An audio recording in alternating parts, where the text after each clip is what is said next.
Traveling overseas for the first time can feel exciting, but also a little overwhelming. How do you prepare? What do you pack? What's going to happen at the airport?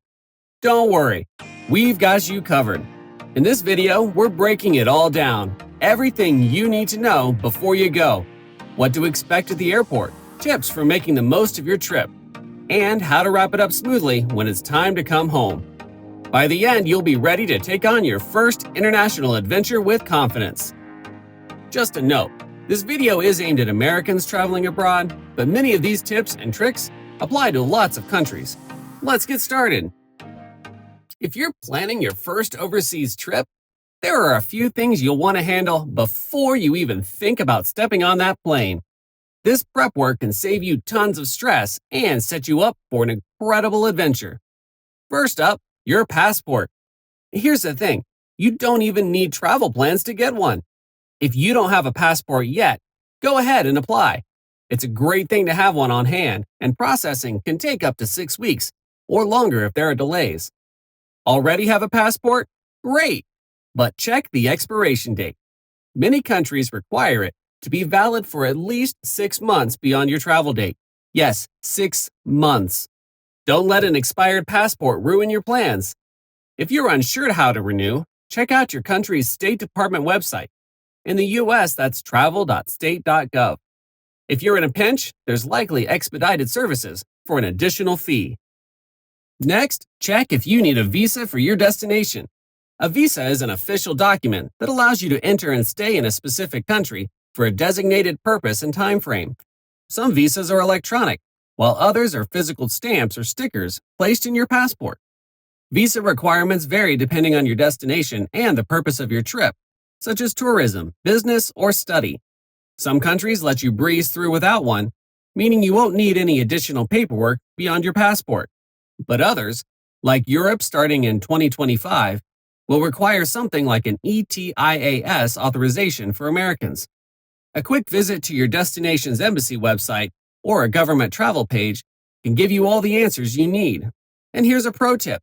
Use apps like Sherpa or iVisa to check visa requirements and even apply directly. They make the process so much easier. Be sure to apply early to avoid any last-minute complications. Some visas can take weeks to process.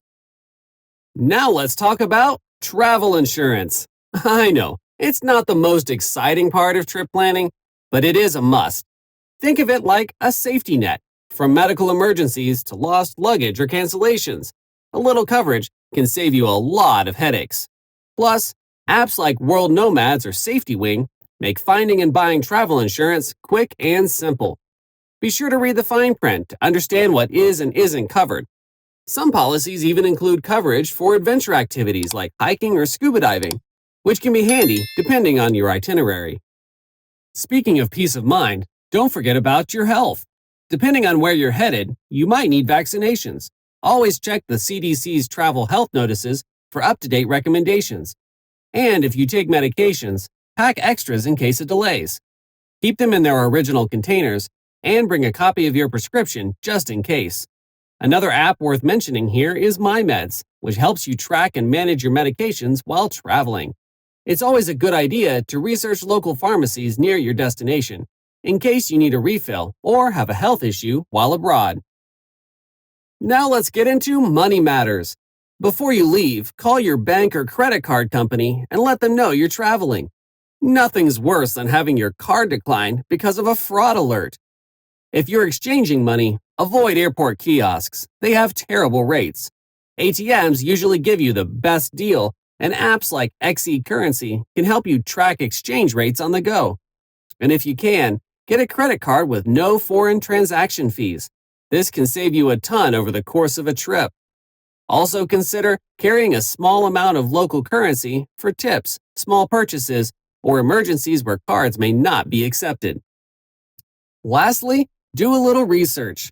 Learning a few key phrases and getting familiar with local customs can be a fun way to build excitement for your trip, while also setting you up for a smoother experience. Phrases like hello, thank you, and how much are great starters. Tools such as Duolingo or Google Translate can help break down language barriers and streamline communication during your travels. Additionally, researching customs can help you understand important nuances like tipping etiquette, which isn't common everywhere, or dress codes for certain places.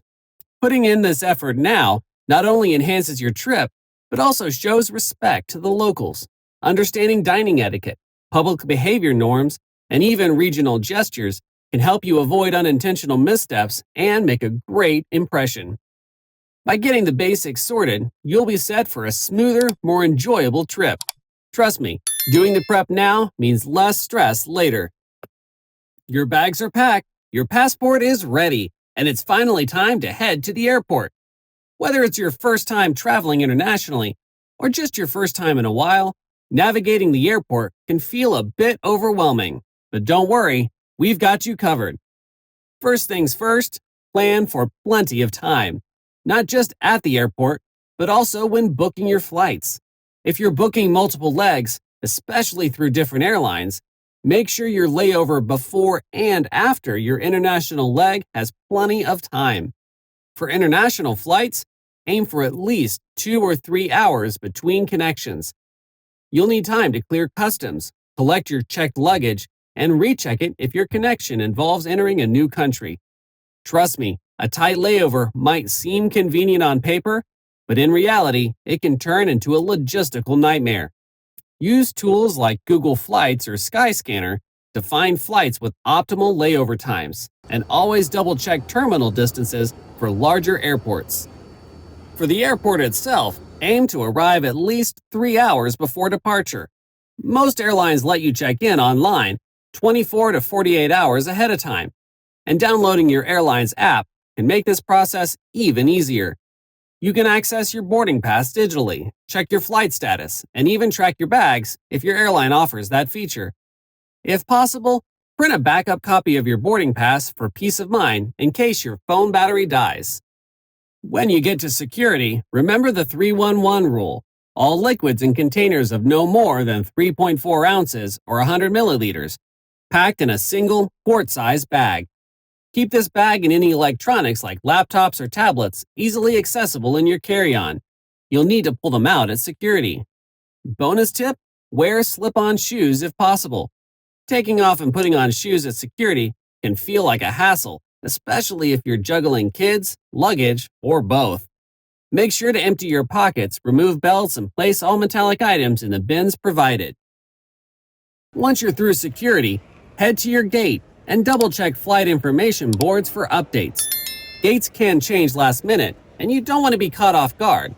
Apps like FlightAware, TripIt, or Flighty can send real-time updates to your phone, including gate changes or delays. Use this time wisely. Grab a snack, fill up a reusable water bottle after security, and maybe download a few playlists, movies, or books if you didn't already. If you have extra time, explore airport shops for last-minute travel essentials or a good book to enjoy during your flight. Finally, if you're in a long layover or international airport, take advantage of amenities. Some airports offer lounges, nap pods, and even showers for freshening up before your next flight. Apps like Priority Pass can help you find lounge access, while Wi-Fox maps out Wi-Fi hotspots to keep you connected. Many modern airports even have art installations, gardens, or cultural exhibits worth checking out, making your layover more enjoyable. You've landed. Welcome to your destination. Now it's time to settle in, get your bearings, and start exploring. But before you jump into vacation mode, let's cover a few tips to help you get started on the right foot. Transportation in a new country can be intimidating, but it doesn't have to be. Public transportation is often the most affordable and efficient option in cities. Apps like CityMapper or Google Maps are fantastic for navigating subways, buses, or trams. If you're taking taxis, make sure they're official or use rideshare apps like Uber or Bolt, which can be safer and more predictable than hailing a cab off the street. For long-distance travel, consider trains. They're often a scenic and relaxing way to get around. Be cautious with your valuables. Use anti-theft backpacks, crossbody bags, or money belts in crowded areas. Make photocopies of your passport and important documents, and keep them separate from the originals. If you lose the real thing, you'll thank yourself for having backups. Additionally, many hotels and Airbnbs provide safes for storing valuables while you're out exploring. Enjoy the local cuisine, but research whether the tap water is safe to drink. Apps like Happy Cow can help you find allergy-friendly options wherever you are. Don't be afraid to step outside your comfort zone and try local delicacies. It's one of the best parts of travel. However, if you're worried about food safety, opt for busy restaurants with high turnover, as they're more likely to serve fresh dishes. And don't overplan. Build in time to relax and wander. Some of the most memorable experiences happen when you stumble upon hidden gems. Carry a small notebook or use a notes app to jot down places you'd like to revisit or recommendations from locals. By staying flexible, you'll have room to enjoy spontaneous adventures and make meaningful connections along the way. You've had an incredible trip, and now it's time to head back home. Just like preparing for your journey out, coming back has its own set of logistics. Let's go through what to expect so you can wrap up your trip smoothly and stress-free. First, let's talk about customs and declarations. It's a standard process that everyone goes through when entering a country, including your home country. While it may sound intimidating, there's no need to worry. Customs involves declaring specific items like souvenirs, gifts, food, or cash if they exceed the limits or restrictions set by the country you're entering. Not everything needs to be declared, but it's important to check the rules to avoid issues. Declarations apply to all your bags, checked and carry-on. So when in doubt, it's always better to declare an item. Most customs agents are approachable and value honesty. Failing to declare something can lead to fines or confiscations, so it's better to err on the side of caution. Many international flights will provide you with a customs declaration form while you're still in the air. Take advantage of this time to fill it out before you land. This will save you time and stress once you arrive, especially if the customs area is busy. When you land, you typically head to baggage claim to collect your checked luggage, and then proceed through customs with all your belongings. If you have a connecting flight, you'll often need to recheck your bags after clearing customs, so make sure to follow the signs or ask for assistance if needed. Duty-free shopping is another aspect of international travel worth mentioning. Many airports offer duty-free shops where you can purchase items like alcohol, cosmetics, and luxury goods at reduced prices. However, keep in mind that duty-free purchases still need to comply with customs regulations. For example, there are limits to how much alcohol or tobacco you can bring into most countries without incurring additional taxes. Be sure to check your home country's duty-free allowances before you shop. Finally, when you arrive home, consider giving yourself an extra day or two before returning to work or school. Use this time to unpack, do laundry, organize your photos and souvenirs, and ease back into your routine. Traveling can be physically and mentally exhausting, so giving yourself a little buffer can make the transition smoother and help you hold on to that post-vacation vibe a little bit longer. And that's it. Everything you need to know to make your first overseas trip a success. From prepping before you leave, to navigating the airport, to making the most of your time abroad and finally wrapping it all up when you return home. These tips will help you travel with confidence and ease. If you found this video helpful, don't forget to like, subscribe, and hit that notification bell so you don't miss our next travel practical guide. Safe travels, and we'll see you on your next adventure.